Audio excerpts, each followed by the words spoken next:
وإلى أرواح مشايخنا ومعلمينا وذوي الحقوق علينا، خصوصا إلى صاحب المصنف الكتاب الشيخ عمرو القادر بن عبد المطلب وسائر سادتنا والصديقين. الفاتحة.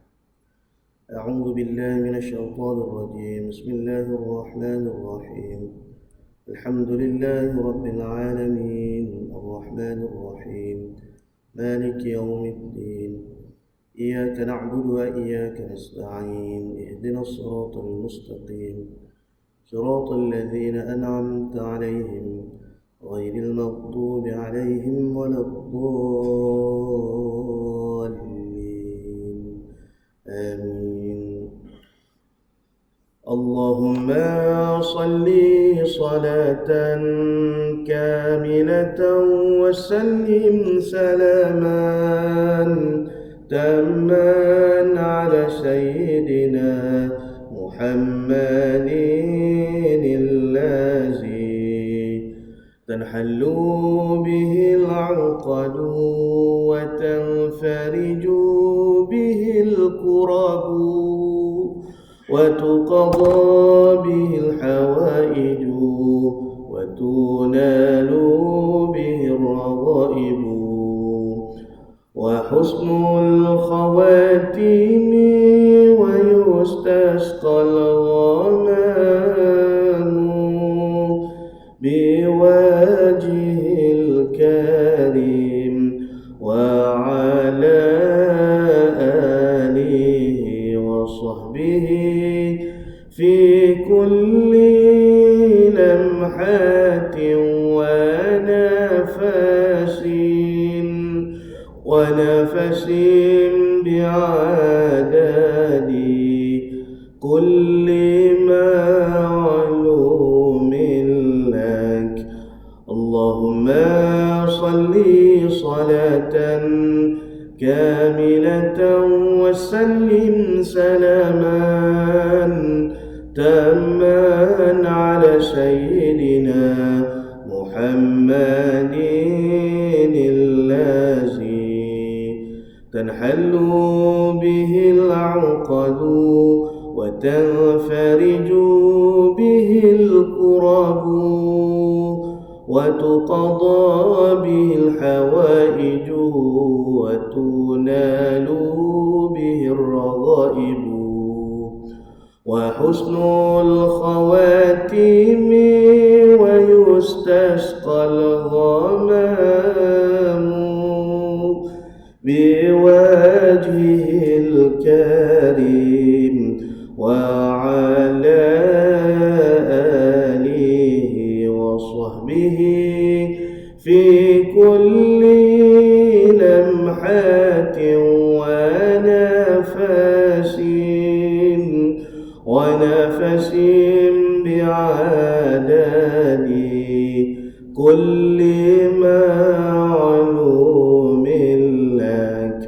اللهم صل صلاة كاملة وسلم سلاما تاما على سيدنا محمد الذي تنحل به العقد وتنفرج به الكرب وتقضى به الحوائج وتنال به الرغائب، وحسن الخواتيم ويستسقى الغمام بوجهه الكريم وعلى آله وصحبه في كل لمحة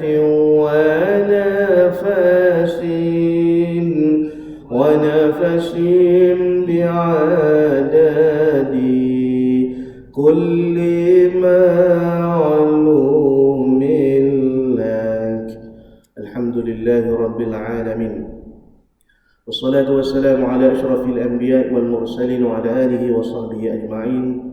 سبحانك لا علم لنا إلا ما علمتنا إنك أنت العليم الحكيم ولا حول ولا قوة إلا بالله العلي العظيم رب اشرح لي صدري ويسر لي أمري واحلل عقدة من لساني يفقه قولي وسدد لساني واهد قلبي بحق سيدنا وجدنا رسول الله صلى الله عليه وسلم يا أيها الذين آمنوا اصبروا وصابروا ورابطوا واتقوا الله لعلكم تفلحون اللهم أرنا الحق حقا وارزقنا اتباعه. Ya Allah, ya Tuhan kami, tunjukkanlah kepada kami yang benar itu sebenar-benarnya, dan jadikanlah kami di kalangan orang yang mengikuti akan kebenaran. Wa arinal batila batilan warzuqna ijtinabah. Ya Allah, tunjukkanlah kepada kami yang batil, yang sesat itu sebenar-benarnya sesat, dan jauhkanlah kami daripada mengikuti akan kebatilan dan kesesatan. Rabbana iftah bainana wa baina qaumina bil haqqi wa anta khairul fatihin. Ilahi anta maqsudi wa ridhaka maqlubi, a'tini mahabbataka wa ma'rifataka ya Allah. Nawaitul i'tikaf hadha al masjid sunnatan lillahi ta'ala. Nawaitu at-ta'alluma wat-ta'lima wat-tazakkura wat-tazkira wan-naf'a wal-intifa' wal-ifadata wal-istifada والحث على التمسك بكتاب الله وسنة رسول الله والدعاء إلى الهدى والدلالة على الخير ابتغاء وجه الله ومرضاته وثوابه وقربه سبحانه وتعالى. Para hadirin sedang jemaah muslimin, muslimat, hadirin wal hadirat, ayahanda, bonda, adik kakak yang dirahmati lagi diberkati oleh Allah Ta'ala sekalian. Pertama kalinya, dulu, kini dan selama-lamanya, marilah sama-sama kita merafakkan kesyukuran kepada Allah di atas segala nikmat dan juga pemberian yang Allah Ta'ala berikan kepada kita, khususnya nikmat iman dan Islam, nikmat di dalam ketaatan kepadanya, dan keseluruhan daripada nikmat-nikmat duniawi maupun ukhrawi yang Allah Ta'ala telah curahkan ke atas diri kita. Kita sambung pengajian kitab kita, Penawar Bagi Hati, Syifa'ul Qulub, Dawa'ul Qulub, yang telah dikarang dan dihimpunkan oleh Syekh Abdul Qadir bin Abdul Muttalib Al-Indonesi, Khaidim Talabatul Ilm Syarif fil Haram Al-Makki. Qala al-muallif rahimahullahu ta'ala wa nafa'ana bi'ulumihi fi daraini amin ya rabbal alamin. Berkata pengarang kitab kita, dan ketahui olehmu bahawasanya pendek angan-angan itu kelakuan yang dipuji. Baik. Jadi kita sambung, masih lagi membicarakan bab yang terakhir di dalam kitab kita ni, bab yang ke-10 pada menyatakan ingat akan mati, zikrul maut. Dan kematian yang pasti ditempuhi, pasti dilalui oleh setiap orang, setiap insan. Jadi pada pertemuan yang lepas kita bicarakan tentang bagaimana peringatan Rasulullah sallallahu alaihi wasallam supaya kita menziarahi perkuburan, kerana di sana ada hikmah dan ibrah, peringatan yang sangat besar bagi mereka yang beriman untuk mengingati kematian, untuk mengingati ke mana tempat yang akan dituju, yang akan dilalui, yang akan ditempatkan oleh setiap orang. Jadi kita sebut beberapa perkara berkaitan dengan adab-adab, berkaitan dengan waktu-waktu, dan berkaitan dengan bagaimana, apakah perkara yang perlu kita lakukan ketika mana kita menziarahi perkuburan.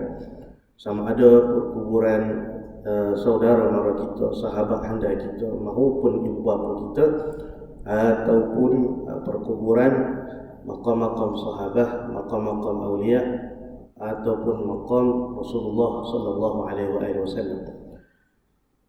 Kemudian Al-Imam Al-Ghazali rahimahullahu taala ada menyebutkan beberapa perkara lah yang sunat kita lakukan ketika mana kita menziarahi orang yang ketika sakarat.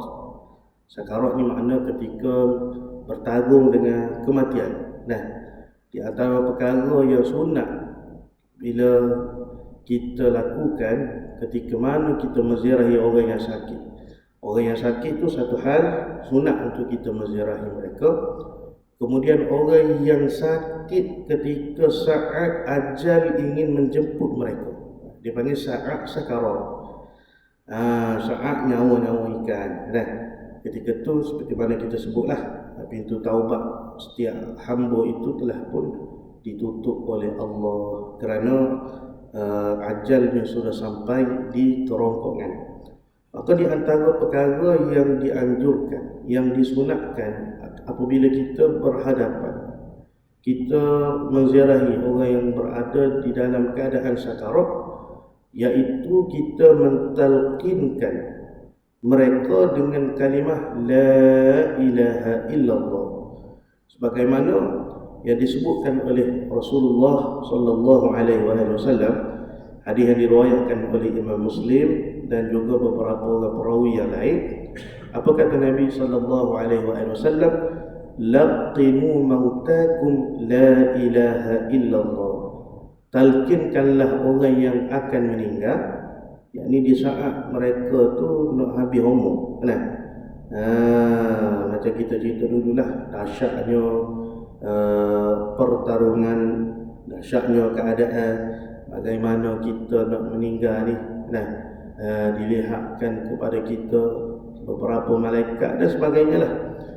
Bahkan dahsyatnya sakaratul maut itu dan kepedihan ketika mana ajal hendak keluar daripada dahsyat kita ni, sehingga apabila kita dibangkitkan oleh Allah di akhirat nanti, iaitu ketika yaumul ba'ts, masih terasa lagi kesakitan, keperitan, terngiang-ngiang lagi.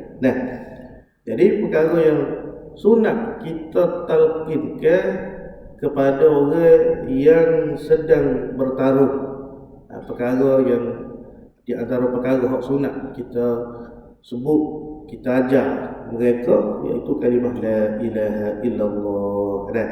Berdasarkan hadis tadilah, talqinkan orang yang akan meninggal dunia di antara kalian dengan kalimah La ilaha illallah, tiada Tuhan yang berhak disembah melainkan Allah, tidak ada Tuhan yang sebenar-benarnya yang wajib disembah, zat yang mempunyai sifat kesempurnaan. Itu bagi orang yang belajar, dia tahulah. Jadi dalam kalimah La ilaha illallah tu apa makna sikit-sikit. Jadi kita ajar dia mengucap. Ajar dia mengucap, mudah-mudahan mudah hati dia untuk mengikuti perkataan kita.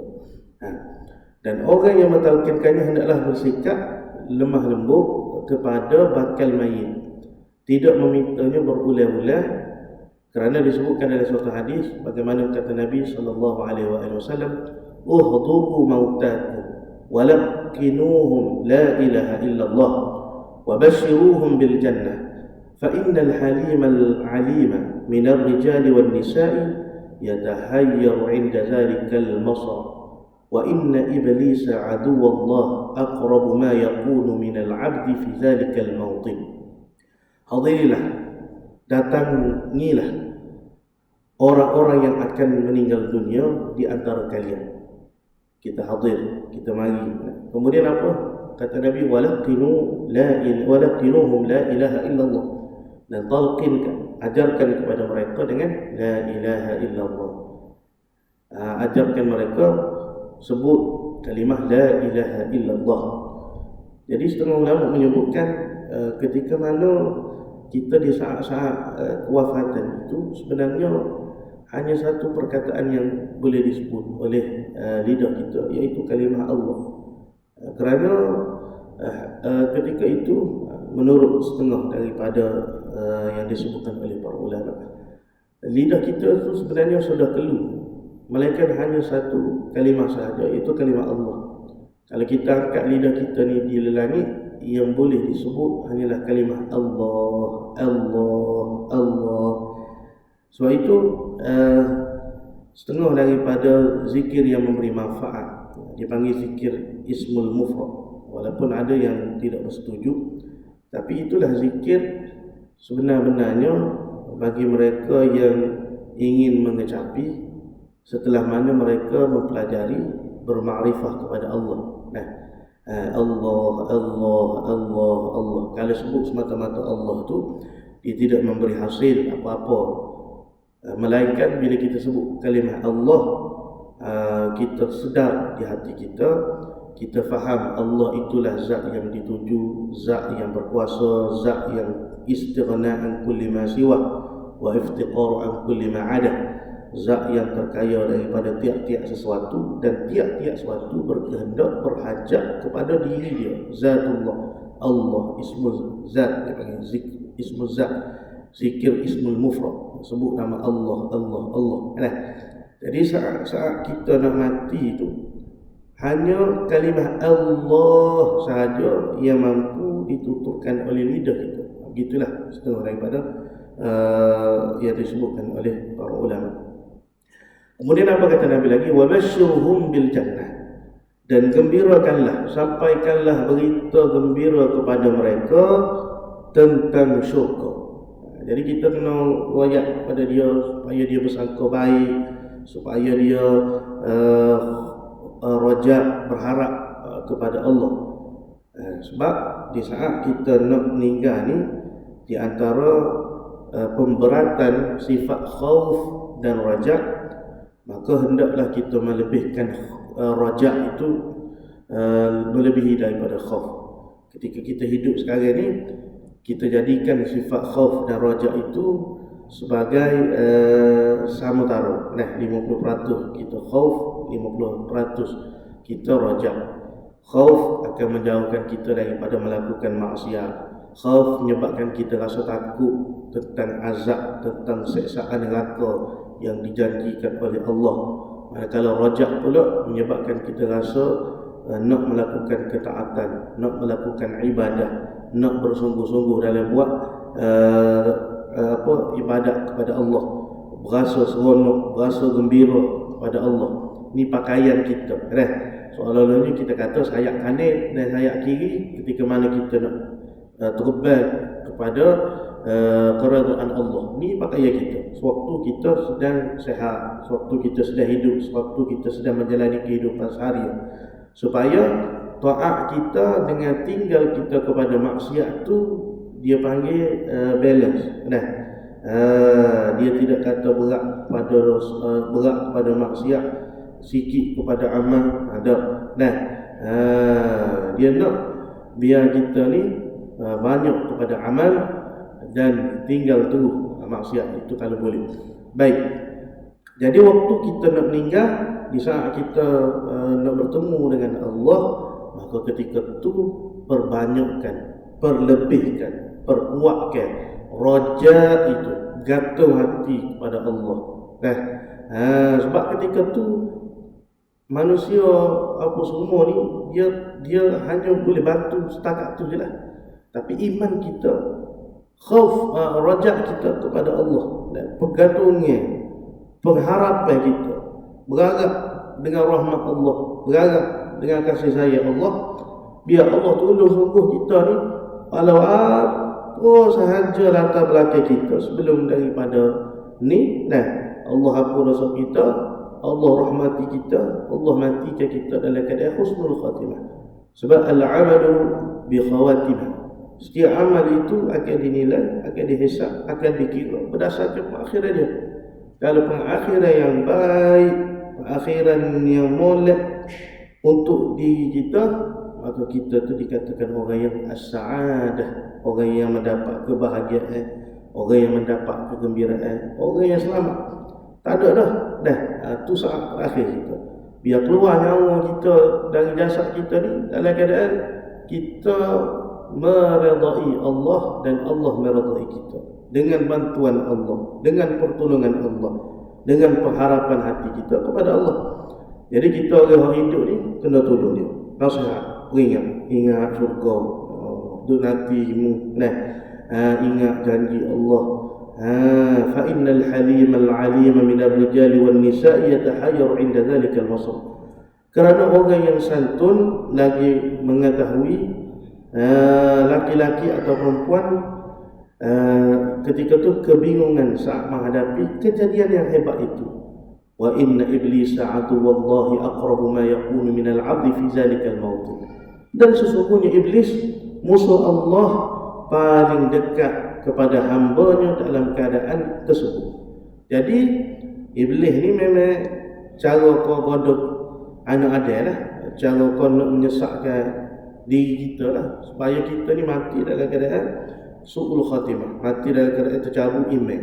Nak royaknya iblis ni, siapa tak hak kita nak mati, nak bertemu dengan Tuhan ni, masih lagi duk godok kita, masih lagi tak berhenti dia nak menyesatkan anak ada. Kenapa kita ni nak berputus asa, nak berputus pergantungan kepada Allah.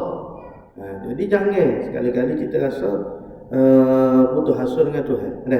Jadi iblis saat kita nak mati tu, ada lagi. Ada satu kisah yang disebutkan oleh guru-guru kita lah.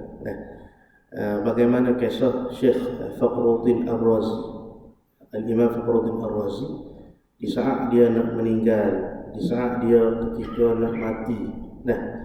Syekh Fakhruddin Ar-Razi ni dia pernah bertemu dengan Al-Imam Ibn Arabi dan meminta kepada Al-Imam Ibn Arabi untuk jadikan beliau ini sebagai murid, sebagai orang yang menerima tarbiyah yang khusus dengan Imam Ibn Arabi. Lalu kata Al-Imam Ibn Arabi, aku istikharah terlebih dahulu lah. Syekh Muhyiddin, Syekhul Akbar Al-Imam Ibn Arabi. Jadi setelah mana Al-Imam Ibn Arabi ini istikharah, dia kata Syekh Fakhruddin Ar-Razi ini tidak ada bahagian sebagai murid dia lah, murid yang khusus. Walaupun begitu, Syekh Fakhruddin Ar-Razi ini masih membenarkan Al-Imam Ibn Arabi dan dia menerima lah di atas keputusan yang dibuat oleh Al-Imam Ibn Arabi. Sehingga di saat Al-Imam Fakhruddin Ar-Razi hendak meninggal dunia, ketika itu Al-Imam Fakhruddin Ar-Razi didatangi dengan iblis, syaitan yang mengerumuni dia untuk menyesatkan. Lalu Fakhruddin Ar-Razi ini teringat di hati dia. Dia teringat kepada Imam Ibn Arabi. Soalnya begitulah. Dia teringat, dia minta tawassul dengan Imam Ibn Arabi. Dan ketika itu Imam Ibn Arabi melihat dengan wajah kasyaf yang Allah Ta'ala buka kepada dia, bagaimana iblis ataupun syaitan yang menghurungi Syekh Fakhruddin Ar-Razi seperti mana lalat yang menghurungi bangkai. Kita kata begitulah banyak. Maka Al-Imam Ibn Arabi mengisyaratkan jari dia. Ketika itu Allah Ta'ala membantu Al-Imam Fakhruddin Ar-Razi bertemu dengannya dalam keadaan husnul khatimah. Itu seperti mana yang disebutkan oleh guru kita lah. Tapi itu bukanlah sebagai satu dalil ataupun sebagai hujah yang kuat. Cuma nak rajaknya ada hikmah.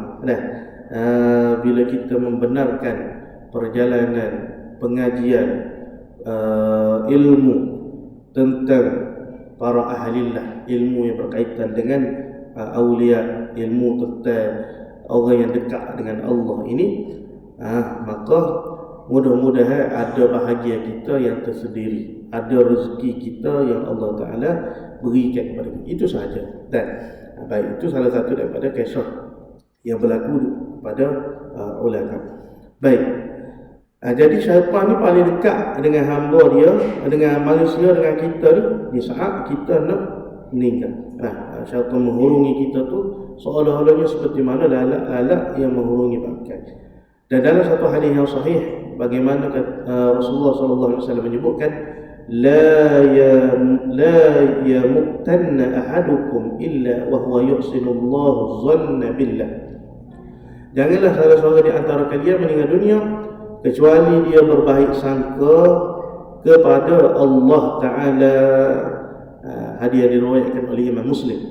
Berbaik sangka dengan Allah, ataupun kita kata kita sangka baik dengan rahmat Allah, sangka baik dengan segala janji-janji yang Allah Ta'ala telah ceritakan kepada kita. Sangka baik banyak-banyak walaupun sakit, sangka baik inilah pengampunan, sangka baik. Kita ni nak sangka baik ke Tuhan yang payah itu. Husnul zan lillah wa husnul zan li'ibadillah. Sangka baik kepada Allah dan sangka baik kepada sekalian hamba-hamba Allah. Itu yang payah. Kadang-kadang benda yang berlaku pada diri kita ni, apa-apalah Tuhan buat gini kat aku. Mulalah mulut ni nak menyumpah, nak maki serana dan sebagainya, nak menyalahkan Tuhan, nak menyalahkan orang lain dan sebagainya. Jadi sangka baik kita pada Tuhan, khususnya di saat kita nak meninggal dunia. Dan diriwayatkan bahawa Nabi SAW menjenguk seorang lelaki yang sedang menghadapi kematian. Beliau bertanya, yakni Nabi tanya kepada lelaki tersebut, "Kaifa tajiduka?" Qala arju Allah wa akhafu dhunubi. Faqala majtama'a fi qalbi 'abdin fi misli hadzal mawtin illa a'tahu Allah alladhi yarju wa amannahu min alladhi yakhafu. Bagaimana keadaanmu? Nabi tanya kepada lelaki yang sedang sakarat ini. Lalu dia menjawab. Lelaki tersebut menjawab, "Aku berharap kepada Allah. Arjullaha wa akhafu dhunubi." Aku berharap kepada Allah dan aku takut, aku bimbang dengan dosa-dosa yang telah aku lakukan. Majtama'na fi qalbi 'abdin fi misli hadzal maut illa a'tahu Allah alladhi yarju. Maka kata Nabi, kedua-duanya tidaklah terkumpul dalam hati seorang mukmin dalam keadaan seperti ini kecuali Allah memberinya apa yang diharapkannya dan mengamankannya dari apa yang dia takuti. Jadi rajak di saat kita nak menjelang ajal adalah lebih utama, kerana khauf, takut itu umpama seperti kita kata dulu apa, tali cemeti. Dia menghalang kita daripada buat dosa, buat maksiat. Jadi ketika tu bila nak mati ni, kita nak berharap pada Tuhan lah, nak pada pergantungan Allah Ta'ala. Baik, itu sedikit sebanyaklah perkara yang disunatkan kita lakukan ketika kita menziarahi orang-orang yang hendak meninggal dunia. Kata pengarang kitab kita, dan ketahui olehmu, yakni belajarlah sehingga kamu faham, bahawasanya sesungguhnya pendek angan-angan, lawan dia tulul amal, panjang angan-angan. Jadi nak zikrul maut, nak ingat kepada kematian ni, dia mesti kena pendek angan-angan. Kerana orang yang panjang cita-citanya, orang yang panjang angan-angan, dia akan susah nak ingat kepada mati. Sebab bila ingat kepada mati ni, dia akan potong, kita kata, dia akan hilang segala angan-angan dia, segala cita-cita dia terhadap perkara-perkara duniawi, perkara-perkara yang kita kata melalaikan daripada mengingati Allah. Sebab zikrul maut tu, ingat kepada mati tu akan mengembalikan kita ni mengingati Allah. Sedangkan panjang angan-angan, panjang cita-cita kita ni akan menjauhkan kita daripada mengingati Allah, mengingati tentang kematian. Sebab itu pendek angan-angan itu adalah suatu sifat yang dipuji, suatu kelakuan yang dipuji. Dan tempat letak pendek angan-angan ini adalah di hati kita lah. Itu dia nak bicara tentang ahwalul qulub, kelakuan hati. Dalam satu hadis yang diriwayatkan oleh Ibnu Adi daripada Jabir radhiyallahu anhu, hadis yang dhaif, sekalipun dhaif dia boleh jadikan sebagai orang panggil apa ni, sebagai taghrib dan juga tarhib, sebagai peringatan dan kegemaran kepada kita. Inna akhwafa ma akhafu alayya ummati al-hawa wa tulul amal, فأما الهوى فيضل عن الحق وأما طول الأمل فينسي الآخرة. Sesungguhnya perkara Nabi kata yang paling aku takutkan, benda aku paling risau, aku bimbang, yang menimpa atas umatku, ala ummati, apa dia? Al-hawa wa tulul amal. Hawa nafsu yang diikuti, hawa nafsu yang diikuti, wa tulul amal, dan panjang angan-angan, tulul, panjang cita-cita. Nah, panjang harapan kita kepada dunia, sehingga menyebabkan kita berpaling kepada negeri akhirat, berpaling kepada ketaatan. Fa'ammal hawa, adapun hawa nafsu, fayudillu 'anil haq, akan menyesatkan diri kita daripada kebenaran. Bila orang ni tunduk dengan nafsu dia, nafsu yang rakus pula, ketika tu dia dah tak kisah dah. Nah, siapa yang dia lakukan kejahatan itu, hatta anak-anak darah daging dia sendiri, adik-beradik, nah, lagu mana kita tengok boleh berlaku kes sumbang mahram dan sebagainya, nah, ayah rogo anak, abang rogo adik dan sebagainya. Ni semua akibat daripada hawa nafsu yang diikuti. Tapi kalau kita bercakap dalam hari ini, lebih berat daripada itu lagi. Dah, bagaimana manusia ni sanggup bertukar-tukar pasangan, suami isteri, ataupun setengah daripada lelaki, suami sanggup menjual maruah isteri dia kepada orang lain semata-mata nak dapatkan wang ringgit, nak dapatkan duit, nak bayar hutang dan sebagainya. Bila mana nafsu tu sudah diikuti, dia tak kira dah. Nah, lebih berat, lebih hina daripada binatang. Kita dengar tu kita terkejut. Allah, apalah lagu ni. Betul lah kata Rasulullah sallallahu alaihi wasallam, lebih kurang mafhum dia. Di akhir zaman nanti mu akan dengar perkara yang pelik-pelik yang menyebabkanmu terkejut. Nah, benda tu tak pernah hayat, tak raja berlaku, kita tak aja dengar, tapi benda tu berlaku. Nah, macam kita sebut tadi lah, dengan keadaan zaman hari ini, kita berhadapan dengan keruntuhan akhlak, keruntuhan moral, generasi-generasi yang baru, anak-anak kita khususnya, cabaran bagi mereka nak berhadapan dengan dunia hari ini macam-macam lah. Nah,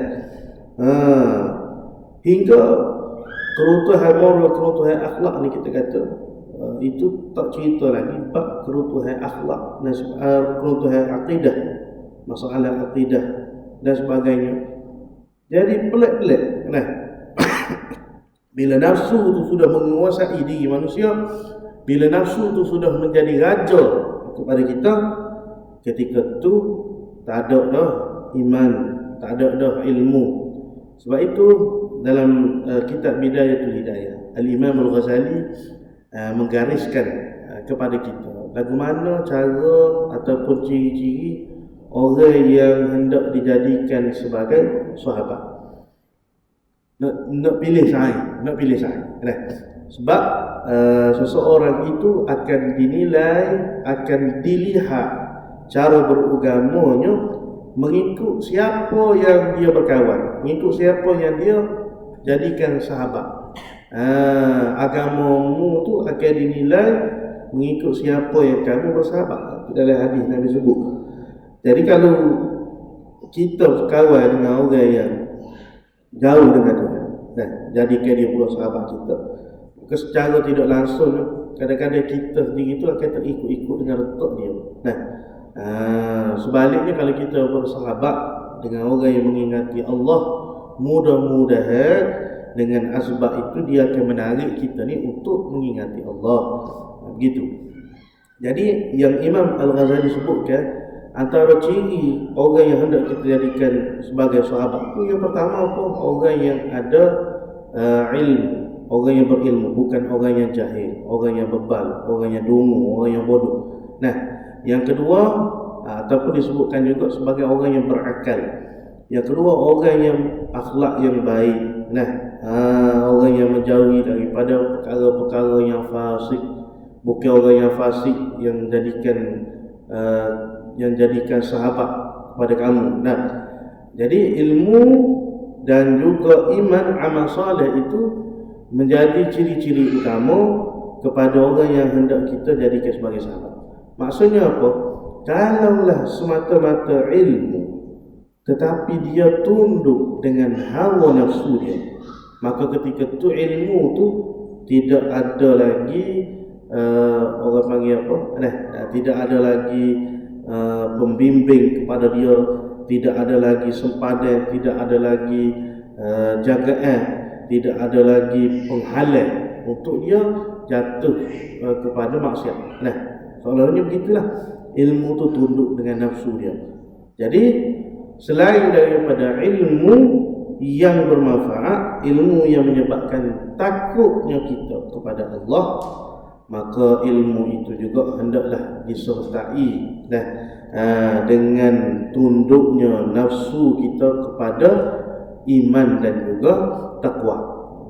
Kalau semata-mata ilmu, sebaliknya ilmu itu rendah dengan nafsu, rendah lagi berbanding dengan nafsu yang kita turuti, maka ketika itu ilmu itu sudah tidak boleh menjadi perisai kepada diri kita. Baik, jadi hawa nafsu yang diikuti, hawa nafsu ni sudahlah, dia akan menyesatkan. Nah, itu kalau nafsu syahwat, kita kata nafsu keduniaan, nafsu kebendaan, gitu juga orang yang nak jaga kedudukan dia, orang yang nak jaga kuasa, pangkat dia dan sebagainya. Dia sanggup buat apa sahaja semata-mata dia boleh mengekalkan kedudukan dia, darjat dia tu. Nah, sanggup bunuh orang, sanggup fitnah, sanggup rasuah. Sebab tu kalau orang ada duit sahaja, orang yang punya kekayaan, dia akan terus menang di mahkamah dunia hari ini.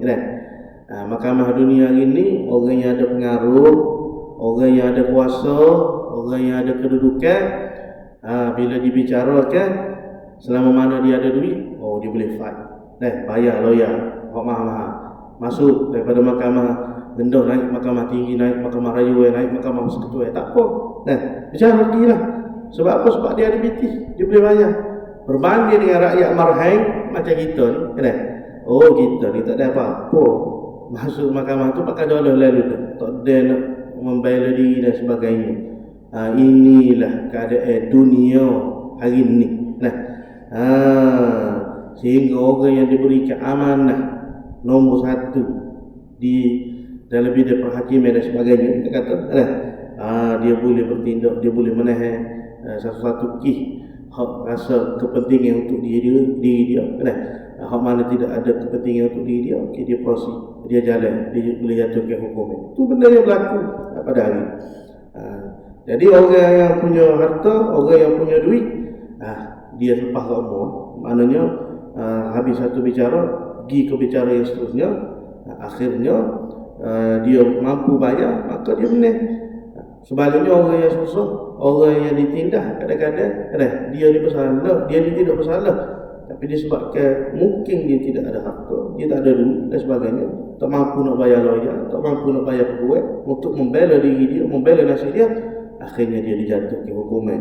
Itu mahkamah dunia. Baik, mahkamah Allah Ta'ala di akhirat kelak tak ada. Bukan sebab kita kaya, kita banyak pitih, kita boleh lepas daripada hukuman Allah, tak. Tapi iman dan amal kita lah yang akan menentukan nasib kita di akhirat kelak. Baik, kemudian kata Nabi lagi, wa tulul amal, dan panjang cita-cita, wa amma tulul amal fayunsil akhirah, sedangkan panjang angan-angan itu akan merupakan akhirat.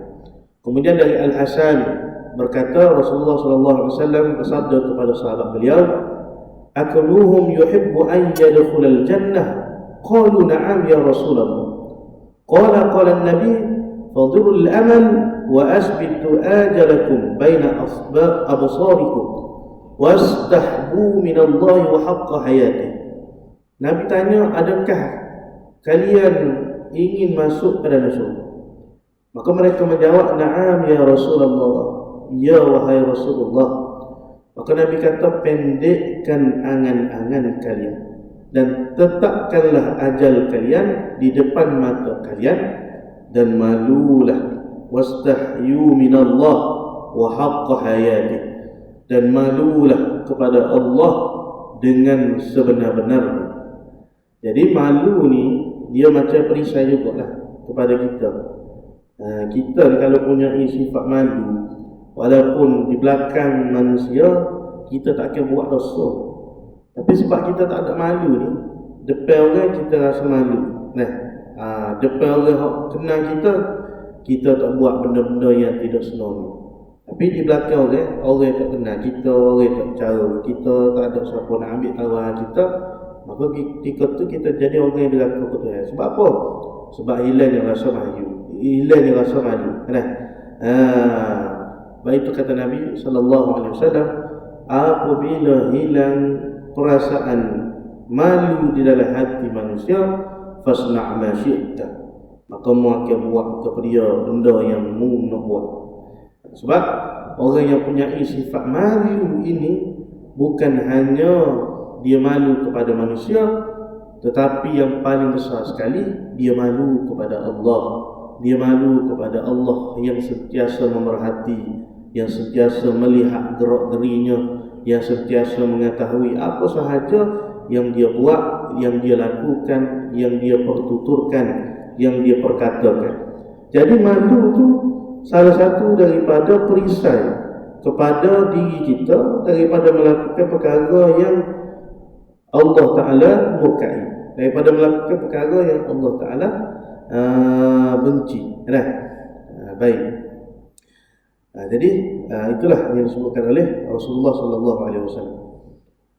Kemudian kata pengarang kita, kerana adalah ia pendek angan-angan tadi, sebab bagi bersedia bagi barang yang kemudian daripada mati.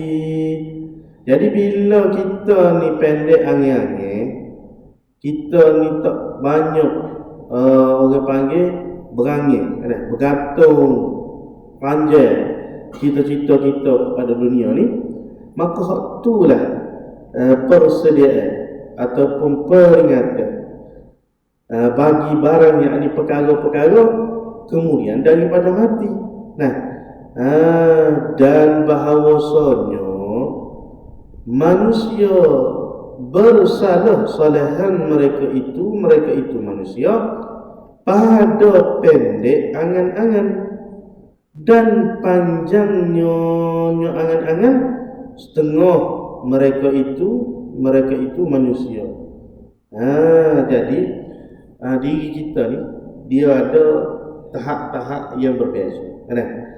Ada orang ni mungkin angan-angan dia kepada dunia tu panjang macam-macam, hingga dia lupa terus kepada perkara dosa dan pahala, hingga dia lupa terus tentang negeri akhirat yang dia akan pergi. Ada orang mungkin dia ingat juga kepada akhirat tapi sedikit, yang banyaknya urusan tentang dunia, panjangannya. Panjang macam-macam lah. Kita ni kalau nak sebut panjangannya tak ada. Hak pendek ni semua panjang. Sebab orang kata peperangan itu percuma. Jadi tak salah kita nak berangin. Berangin ada kereta Ferrari, berangin ada rumah mewah, berangin ada bini pak, macam-macam lah berangin itu, berangin ni. Berangin tak salah. Iyalah berangin tak salah lah. Berangin itu percuma. Tapi ingat, bila panjang angin yang menyebabkan kita ni hilang berasa gemar tentang negeri akhirat.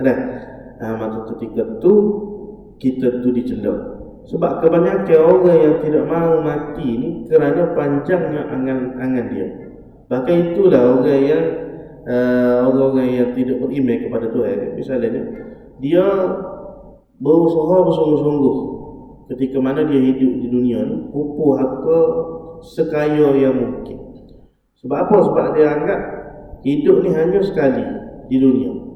Bahkan kalau kita tengok agama lain lah, macam agama Buddha dan sebagainya, dia kena kaya, Supaya apa? Supaya dia mati, dia boleh duduk di tempat yang istimewa. Kalau orang Buddha ni bila mati, kubur hak paling atas sekali tu, dia tanah di kat bukit biasanya. Hak tu lah hak paling mahal. Jadi kalau tanah di bawah, di tepi-tepi maknanya tu murah sikit. Jadi nak tanah di tempat hak atas sekali tu, bayarnya dia mahal. Tu maknanya orang kafir punya fikiran, orang Buddha punya fikiran tu mahal sampai setara tu. Maknanya dia berusaha sungguh-sungguh biar jadi kaya supaya dia pun mati duduk di tempat yang istimewa. Cuma kita bukan nak setuh tentang agama dia, cuma nak rakyatnya fikiran mereka berusaha untuk menjadi kaya raya kerana bagi mereka kehidupan ini hanya sekali.